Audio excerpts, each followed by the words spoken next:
Greetings all, this is Peter Sco from Music is a Journey. Today I'm going to do a video of my CD collection from 1994. This is the first video I have ever done for a year in the 1990s. I've done a few from the 1970s, a couple from the 1980s. I'm touching on the 1990s for the first time. Before I get started, I just want to give a bit of a heads up for anybody who might be viewing this who's not familiar with my channel. My 1984 video, which was hard rock and heavy metal, until this date, it's been up for a couple of weeks now, up to this date, it has something like 130 views or something like that, and that's quite normal for my channel. However, my 1974 video, which has only been up for a few days, has something like 1.3 thousand views so far, and I really don't understand that. That's an anomaly. So I'm not sure if people are watching my 1974 video and expecting me to talk about, you know, some of the great famous albums like the Rolling Stones or David Bowie, because I don't. So if you have a certain expectation of particular very famous, very popular albums from 1994, chances are I might not be talking about so many of those. So you've been warned. 1994, of course, was a year that the most important piece of news, I think, musically related, was the death of Kurt Cobain. I certainly remember that because that day I had received some very good news of my own, only moments before hearing the news about Kurt Cobain. I began submitting photographs to various publishers around North America. I had a directory of publishers in North America, and I consulted that directory and tried to find which ones might possibly be interested in using nature and landscape photographs. And I submitted several packages on spec. And that day I received a response from the Augsburg Fortress. Now, I didn't know anything about it, but the Danish pastor at the Danish Lutheran Church in my hometown in Canada, he told me he knew the Augsburg Fortress. So I'm going to guess it's a Christian publisher, and probably more specifically a Lutheran one.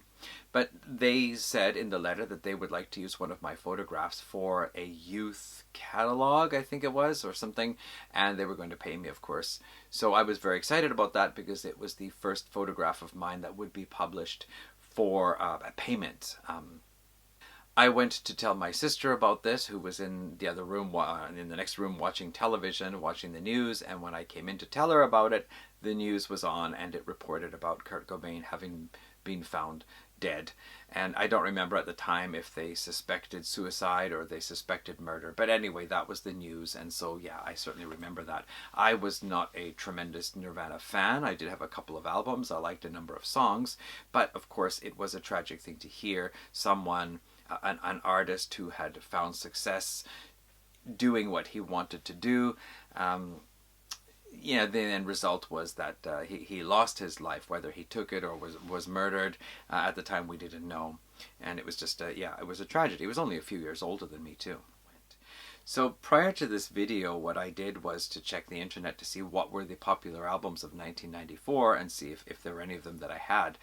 I think I must have checked a few lists anyway, the top 100, the top 50, whatever.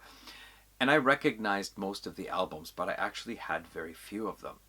And the next thing I did was to go to prog archives and take a look at what were the 100 top rated prog albums of 1994. And again, I recognized a lot of them. I had only a few of them. And then I went to the metal music archives and did the same thing, checked what were the most popular or most highly rated albums on the metal music archives. And in the end, out of probably maybe a total of 250 albums I might have checked overall, 250 because there was some overlap with some of the heavy alternative stuff appeared on the metal music archives, and some of the more progressive heavy stuff appeared on the progressive the prog archives. So there was some overlap, but probably I covered about 250 albums, and I had maybe about 22 of those. So after that, I started physically going through my collection and thinking, how about that band? They must have had something in 94. And one of the surprising things was that a lot of the bands that I thought probably had an album in 94 actually released one in 93 or 95 or both those years and didn't have a 94 release. So in the end, I think I came up with 27 or 28 albums. So let's just take a quick walk through now. Again, you've been warned. This is not going to be your usual top 40 whatever, okay? This is my personal musical exploits, which was, like I said, much like swinging through the jungle. So one of the big ones that appears is 9 Inch Nails, The Downward Spiral. And this is... yeah, I picked up at first the Further Down the Spiral remix. I didn't know what to get. I had no idea. I just knew that 9 Inch Nails were supposed to be something I might be interested in. I do like the album. This was recorded, I think produced or recorded in Sharon Tate's house. Trent, what's his name, Reznor? But anyway, yeah, he decided he was going to work on the album in that house because he wanted to get a kind of a vibe to put into it. It's a very dark album. Of course, if you're familiar with it, you know that. But, you know, during the time he was there, Sharon Tate's sister actually came and asked him, why are you using my sister's house? Are you trying to just sensationalize her death for your pop album? And at first he kind of said, no, it's for artistic reasons, blah, blah, blah. But I remember reading that at the end of it, he said, you know, it just really started to weigh on him what had happened. And at the end, he was just like, you know, Marilyn Manson and his family and all this shit. Anyway, he actually felt like it was just too heavy. But yeah, the album is a very interesting album. What I think was interesting specifically for me was that I expected it to be a real electronic album, and a lot of it is really organic. The effects are actually done in editing rather than performed on electronic instruments. Of course, there's probably some electronica in there, I would guess, but I think a lot of it was really organic and then edited to give some of the different effects on there. Pretty cool. One interesting thing is the track on here, Hurt, was actually covered by Johnny Cash, and I think it was his last release before his passing. So anyway, 9 Inch Nails, the Downward Spiral, one of the big albums of 1994. Another one that showed up a lot here was Becks' Mellow Gold, and I believe this was his debut, wasn't it? Had the song Loser on there. Again, Beck, you know, quite a colorful and productive, musically productive character, doing many different things.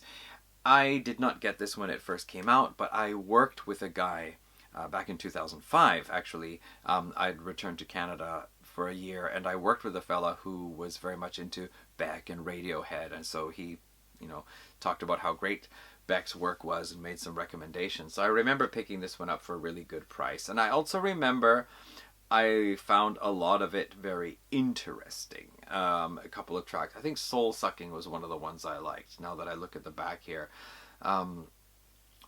But I have not listened to this for about 20 years.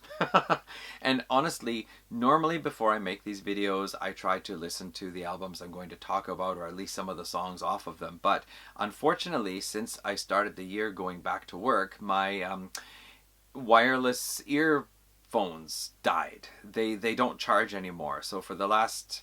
I listened to music going to work on January 6th and the beginning of, 7th, 8th, 9th on the 9th. And then after that, they said that they were low on power, and no matter how much I charged the case, the earphones themselves would not charge. So since the 9th, I have not listened to any music, except for when I'm driving in the car and I have it on a wireless speaker. So yeah, I would have actually really liked to listen to this again to give a little bit more of an open opinion, but for now, just trust me, Becks' Mellow Gold was one of those big albums of 1994. Then another one here, Tori Amos, Under the Pink. Again, haven't listened to it for a very long time. I remember Pretty Good Year, the opening song I liked, A Cornflake Girl, God, and Past the Mission. I think the first few songs, there's Cornflake Girl on here, right?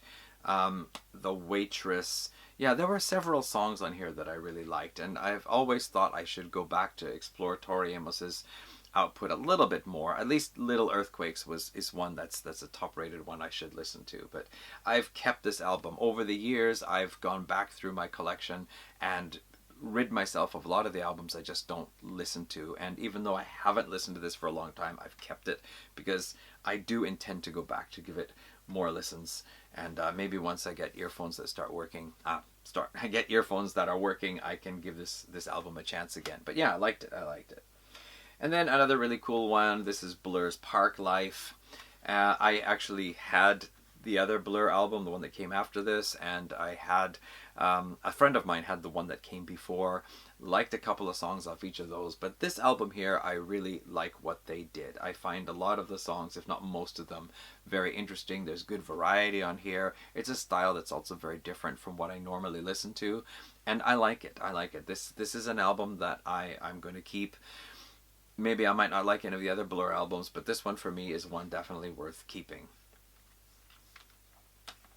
Now let's see, do we have anything else that's kind of big? Well, yeah, okay, so now we're going to start moving more over into the metal side. This is Megadeth's Euthanasia, and this is the most recent Megadeth album that I have.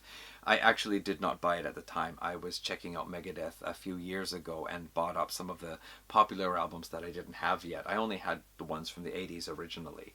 This is the one that features a Tout le monde, that's right, yes, which is actually a really cool song. I like it, and I like that there's a bit of French in there as well. That's really cool. I honestly don't remember that much else. Reckoning Day. Yeah, I really don't remember much else about this album, but I do like some of those early 90s Megadeth albums, so I thought it was cool to get this. I don't know if it's worth getting any of the ones that came after this in the 90s, but anyway, there we go. Megadeth from 1994 with Euthanasia. And, oops, there's a little thing here. Okay, and I guess still metal, but also progressive. Here is Dream Theater's Awake. This is their third album, the second one with James LaBrie. I don't remember what was the big song off this, but the one that I like best is Lifting Shadows of a Dream. And when I hear people talk about this album, very few people ever mention that song. They always talk about other songs on here. But I have a book about Dream Theater on the shelf. I can't see it right now. Lifting Shadows. It's called Lifting Shadows by Rich Wilson. Yeah. So, I mean, he chose that song title, Lifting Shadows of a Dream, for the title of his book, Lifting Shadows. That's pretty cool. So, yeah, an album that when I first got it, that was the only song I liked. But when I later on explored the catalog of Dream Theater in a little bit more detail, I picked out more songs that I liked from here. But again, I have not listened to this for at least a few years now. So, Dream Theater's Awake from 1994. And this one here is not really one that a lot of people will know about, but this is Virgin Steel, and The Marriage of Heaven and Hell Part 1 was the 94 release. This special set includes Part 1 and Part 2 together, along with this booklet. Virgin Steel was a band that I found in the 1980s. I heard about them in, I think it was Circus Magazine, but in Canada we had different editions of their recordings from what was released in the States, and I got Burn the Sun and the self-titled debut. I have since picked up, the reissues of those with the proper track listing, as well including the songs that were only on the Canadian release that were not originally on the American release. But anyway, this one here, The Marriage of Heaven and Hell. So Virgin Steel are an early type of American, a power metal band. They were one of the bands that had that heavy metal sound, but with keyboards as early as 1982, I think it was. And David DeFay, who originally joined the band as a vocalist, ended up becoming the main dude running the band. So yeah, what is there to say? It is basically an American power metal album, but perhaps a little bit different from, say, Riot or Omen or some of those other ones. But the cool stuff. I liked Virgin Steel a lot a few years ago. I went and got most of their recordings, but the one thing I gotta say is that with these reissues, they not only reissue the CD, but they often give you an additional disc of unreleased recordings, which is nice in a way, but I bought a lot of Virgin Steel albums all at once, which means I was basically overwhelmed with twice as many albums worth of music, am I saying that correctly, as what I was thinking I was buying. Anyway, American power metal, and very impressive vocals by David DeFay. So next up, there's this one here, basically the last Pink Floyd album, at least one that was released like after the recording. The Endless River was, something they came out with years later, using a lot of the leftover material from these recordings here, as well as some new stuff. So this was the last Pink Floyd album that was released while the band was still active, and they went and toured for this after. I really like most of the songs on this one. I like that Pink Floyd changed their sound over the years, and that they don't have to try to be like Wish You Were Here or Dark Side of the Moon over and over again. They can basically go wherever they want. I liked Momentary Lapse of Reason as well. So I like a lot of the stuff on here. It is a more mellow, laid-back album, but maybe you got to be in the mood to listen to the whole thing, but I quite like this one here. So Pink Floyd, The Division Bell, and basically the last recording by them, more or less. So moving more now into the prog section, I guess, with Dream Theater and Pink Floyd. This is The Flower King by Roine Stolt. This album did well enough for him that he decided that he would put together a band called The Flower Kings, and that has been his band since this time. This, of course, being released in 1994. Roine Stolt also being famous for having been in Transatlantic, done work with John Anderson of Yes. He's been around in a number of different bands, and originally starting out at the age of 17 in Kaipa, Swedish progressive rock band of the 1970s. So yeah, this is part of the revival of progressive rock. We have like with Dream Theater, we have Flower Kings, we have Spock's Beard, we have Glass Hammer, Porcupine Tree, various bands that were emerging from the early part of the 1990s to bringing back progressive rock, and it has stayed since then. So Flower King by Roine Stolt is one of those albums. Pretty much more or less what the Flower Kings continue to sound like. Okay, next. Now this one actually did not show up on any of the lists I checked. This is Yes and Talk. This is the final album with Trevor Rabin in the band. I think also with Tourniquet appearing. He doesn't really do a lot of work. Most of the keyboards were actually done by Trevor Rabin, but I think Tourniquet is still an official member on here. This has been said to be their most progressive album. This was also recorded directly to digital, and apparently a lot of people misunderstood that it meant Trevor Rabin sat at home and composed the whole thing on his computer, which he did not do. It was live instruments. One interesting thing on here is the opening track, The Calling, was on a radio, and David Letterman was in his car when that song came on, and he thought, what a great song. Find out who that band is. I want them on my show. And then what a surprise. It was Yes, who had given us Owner of a Lonely Heart back in 83, and Seen All Good People back in 1971. So yeah, kind of a surprise that this great new song was actually by a band that had been around for already over 20 years, some 25 years. I really like this album. I know a lot of people don't like the Trevor Rabin album so much. This is my favorite one. I love the song Real Love, which is quite heavy. The Endless Spring track is 14 minutes long and probably one of their most progressive songs of all. There's a lot of, I think there are a lot of really good songs on this album. So I don't know why it didn't show up on any of the lists I checked. I just happened to shuffle around in my boxes and see the Yes box and thought, oh, didn't they have an album in 94? Okay, so what do we got up next here? It looks like we're moving into the heavy stuff now. So this is Cryptopsy's debut album, Blasphemy Made Flesh. This is, of course, a very brutal technical death metal band from Quebec. Their vocalist on here, Lord Worm, is he only did 2 albums with the band before leaving and came back and did another album later on, which didn't get so much praise, but he has kind of legendary status in the band despite his few appearances. I found it's a little hard to follow where he's singing, or not singing, growling in the song. I do prefer the present vocalist Matt McGachy, but this is nonetheless a classic album, and in the ranking of Cryptopsy's albums, videos that I've seen, this one usually comes in second place behind the one that came after, None So Vile. So the debut album by Cryptopsy, Blasphemy Made Flesh, in 1994. Now, next up here, so this jewel case has really been scratched to heck, but this is World Demise by Obituary. I think it was their 4th album. This was the first Obituary album I got because I wasn't really sure where to start, and I listened to different ones and I thought, oh, this one sounds good. Let me try to get this one. And then it turned out to be pretty much unavailable. I had to hunt it down on Discogs. That is a really scratched up case there. It looks like somebody's been dragging it over sandpaper. This one here starts off pretty good, but in the very end, there is this, I don't know, it sounds like they went to Africa and recorded some people just sitting around playing some local native music.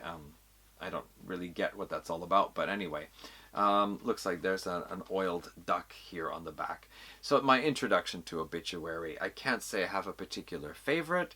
I find there's a very strong Celtic Frost influence.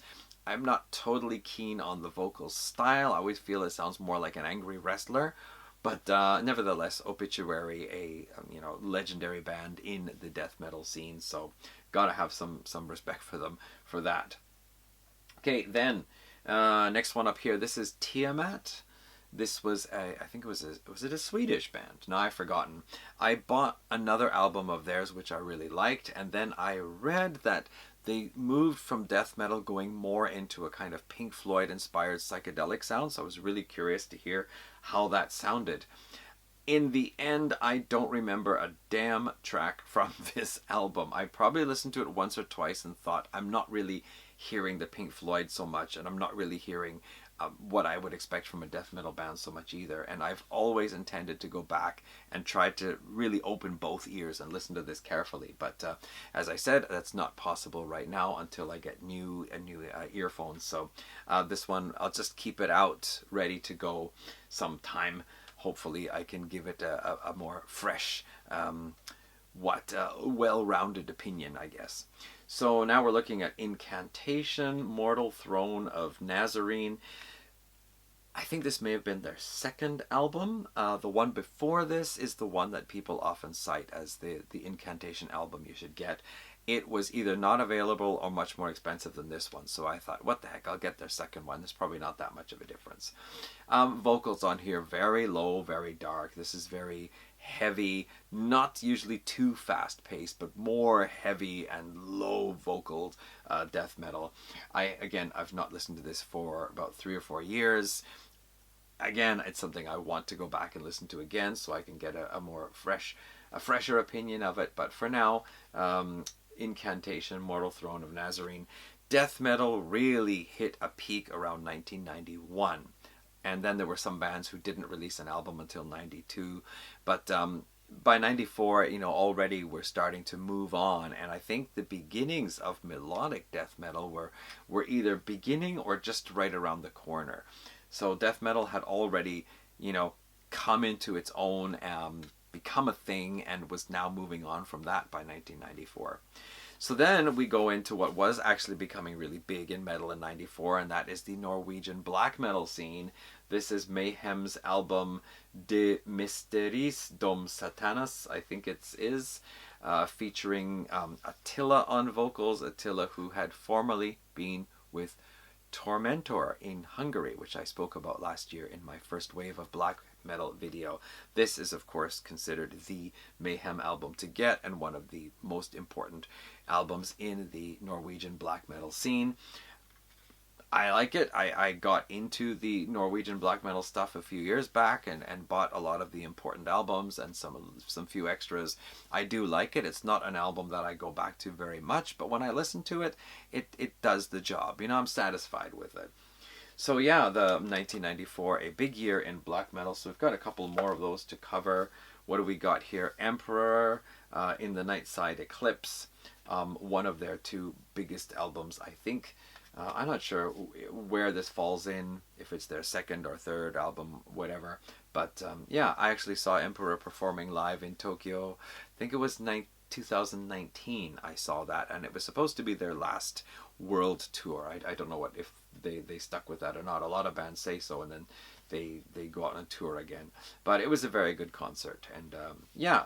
Samoth, I believe that was the guy playing guitar, and Ishan was the guy on vocals. I'm not sure about the rest of the band, but yeah, cool. So there's Emperor. And also we have Dark Throne, Transylvanian Hunger. I think this is their third album, and this was the first where they had fully evolved from a death metal band into a black metal band. The one before this, Under the Blaze of the Northern Sky, still had some death metal elements mixed in, but this is their first, as I understand it, first true black metal. It says here the legendary 1994 release of the true Norwegian black metal. The one thing I don't like about this is that a lot of the songs seem to just end like somebody just hit the stop record button before the actual recording had ended. I don't know if that's how it was actually done, if that was accidental or intended, or if that is just a problem with the reissue.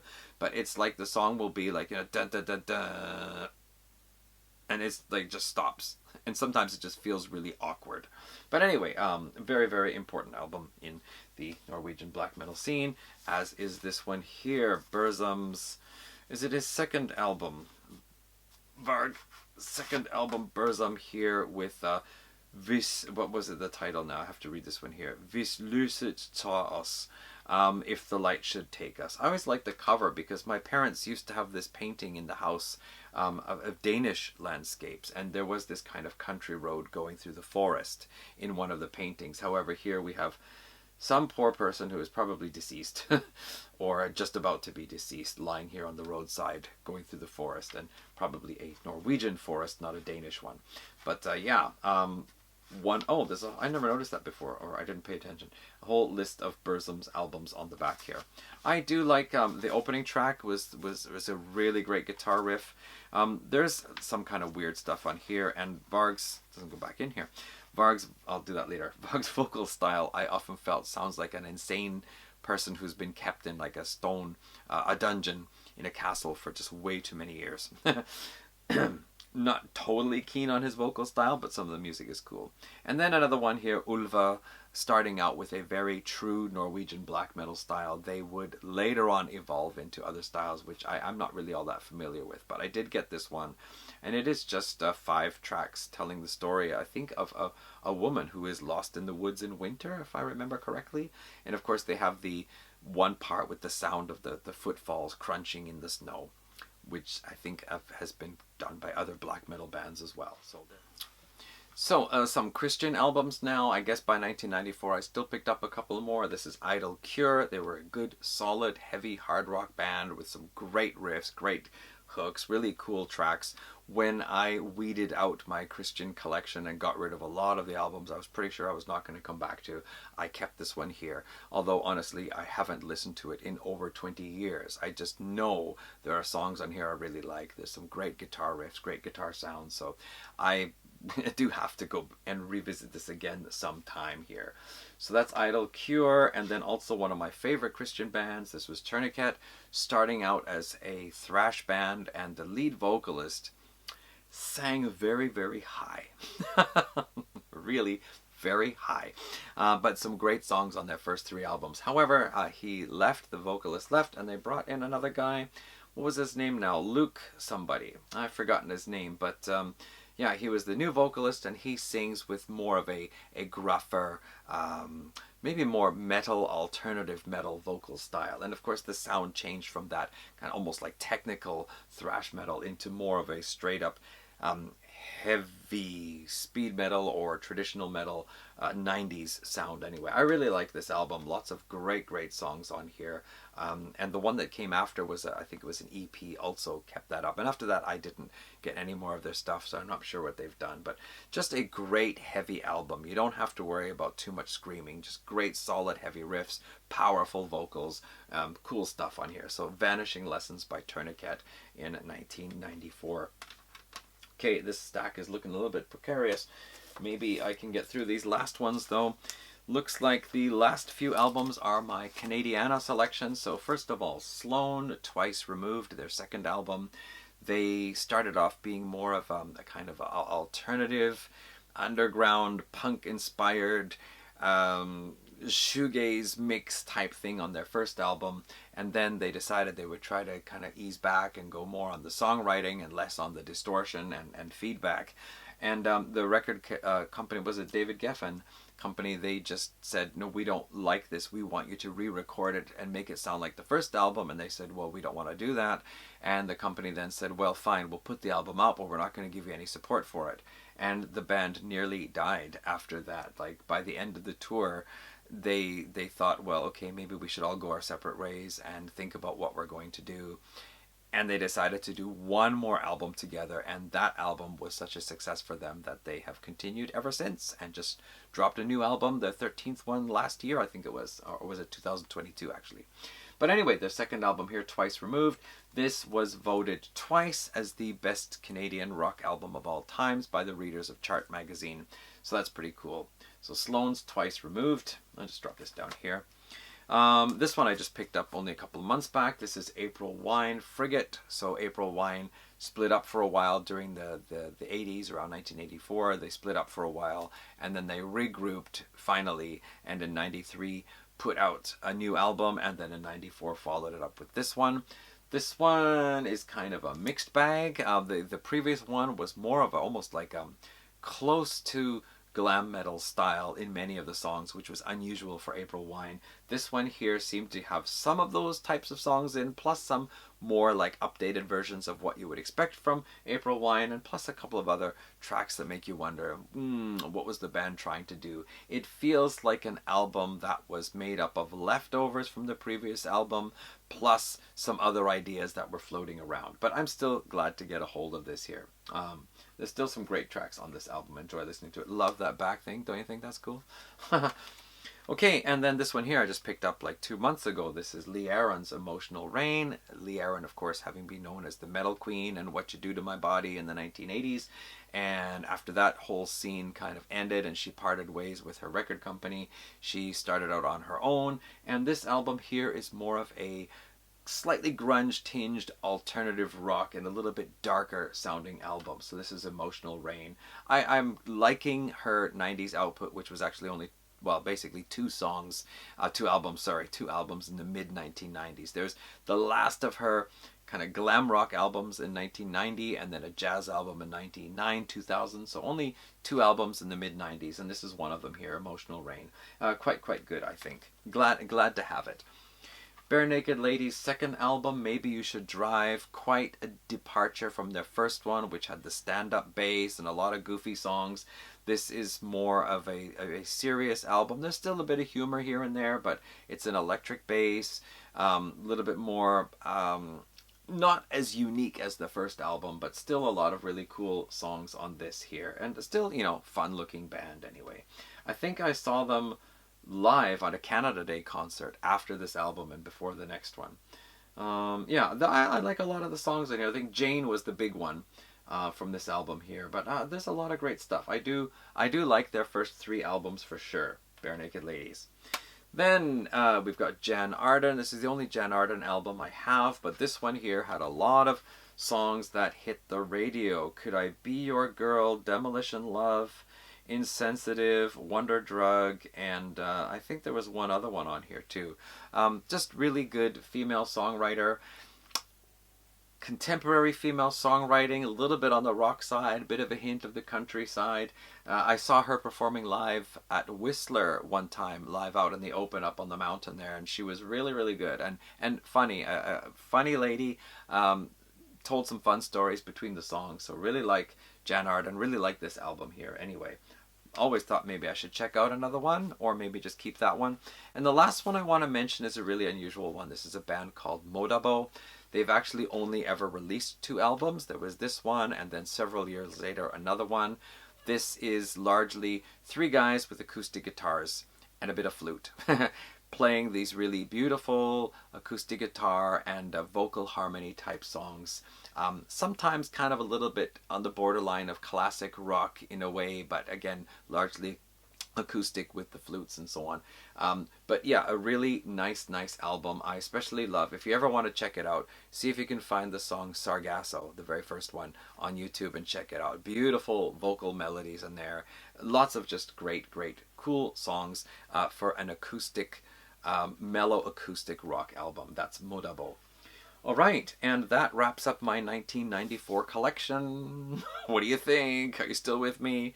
Thank you for watching all the way to the end, everyone. And now I have to go downstairs and do something. So we'll see you again in another video soon. Thanks all. Have a great weekend. Bye.